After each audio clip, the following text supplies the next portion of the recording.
હું ગીતા શાહ તમારી સમક્ષ સંબંધ વિશે કહીશ। માણસ સંબંધોના સહારે જીવતો હોય છે। દરેકની લાઈફમાં કોઈ હોય છે જે એના માટે સર્વસ્વ હોય છે। આપણે પોતે પણ ઘણા માટે ખૂબ જ મહત્વના હોઈએ છીએ।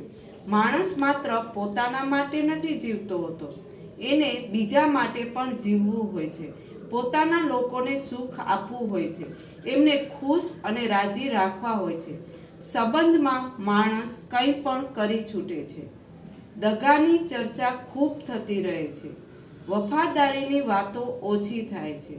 બધા જ સંબંધો ક્યારે 100% નહીં હોવાના, થોડાક સોદા અને ખોખલા પણ હોવાના જ, એ થોડાક બોદા અને ખોખલા પણ હોવાના જ છે। એ સંબંધો તૂટે તો ચિંતા નહીં કરવાની, કેટલાક સંબંધો તૂટવા માટે સર્જાતા હોય છે। તકલાદી સંબંધો જ આપણને તાકાતવાર સંબંધની ઓળખ આપે છે। એ જ તો કહે છે કે કોણ ભરોસાપાત્ર છે અને કોણ નથી। કેટલાક લોકો ઇન્સ્યોરન્સની જેમ સંબંધ રાખે છે, જરૂર હોય ત્યારે કામ લાગે એટલા માટે જ એ સંબંધ જાળવતા હોય છે। જે સાચા સંબંધો છે એ હંમેશા એવા ને એવા જ રહે છે।